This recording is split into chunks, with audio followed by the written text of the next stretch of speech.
सियासत के बीच प्रदेश कांग्रेस अध्यक्ष जीतू पटवारी ने आज गणतंत्र दिवस के मौके पर ध्वजारोपण के बाद मीडिया से चर्चा की है, जिसमें महंगाई, बेरोजगारी समेत कई मुद्दे उठाए।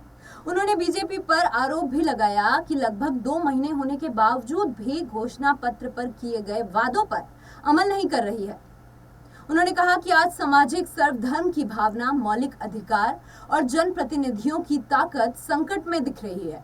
इस दौरान उन्होंने बीजेपी को उनके वादे याद दिलाए और साथ ही कहा कि बीजेपी गणतंत्र दिवस पर भाषण तो देती है, लेकिन अपने वादों के बारे में बात नहीं करती, जो कि मध्य प्रदेश वासियों के लिए एक चुनौतीपूर्ण प्रश्न खड़ा करता है।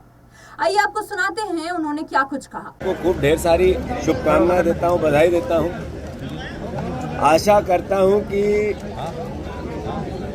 कुछ समय पहले प्रदेश में आम चुनाव हुए, प्रदेश के चुनाव हुए, विधानसभा के चुनाव हुए, ले लेना ना। जो जनमत है वो भारतीय जनता पार्टी मोहन यादव जी को मुख्यमंत्री के रूप में मिला। संविधान की मूल धारणा है कि जो राजनीतिक दल अपने वादे करें, जनता के सामने जो ऊपर अपना घोषणा पत्र लेके जाए और उसके आधार पर वोट ले, तो फिर अक्षर से संविधान की भावना होती है कि उसका वो पालन करे।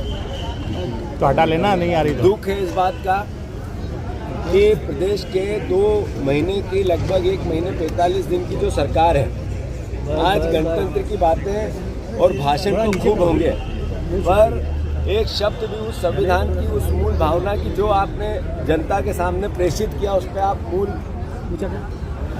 बात प्रदेश के सामने लेके आए, इस सरकार ने नहीं किया, जो हमारे लिए, मध्य प्रदेश के वासियों के लिए एक चुनौतीपूर्ण प्रश्न खड़ा करता है। देश के जो हालात हैं वो चाहे महंगाई के हो, चाहे बेरोजगारी के हो, जो सामाजिक सर्वधर्म समभाव की भावना इस देश की मूल संविधान की धारणा है, उसकी बात हो, मौलिक अधिकारों की रक्षा की बात हो, या जनप्रतिनिधियों की ताकत की बात हो, इन पर भी संकट गहराता जा रहा है।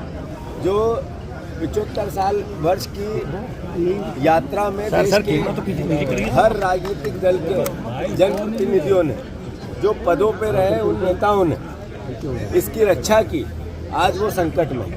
आप देखो कि 145 सांसदों को संसद से बाहर करके कानून पास करवा लेना, ये तो मूल धारणा विधानसभा से विधायकों को निष्कासित कर देना, ये धारणा नहीं थी संविधान की।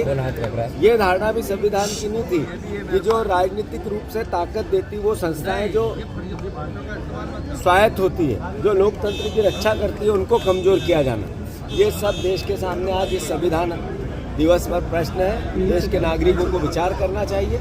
महंगाई सर चढ़ के बोल रही है, बेरोजगारी सर चढ़ के बोल रही है, और ये सारी भावनाएं ये बताती है कि लोकतंत्र में जो आम नागरिक है उसको और मौलिक अधिकारों की रक्षा के लिए और इस संकट के लिए लड़ना चाहिए। मैं फिर से एक बार सभी प्रदेशवासियों को, देशवासियों को गणतंत्र दिवस की शुभकामनाएं देता हूं। धन्यवाद।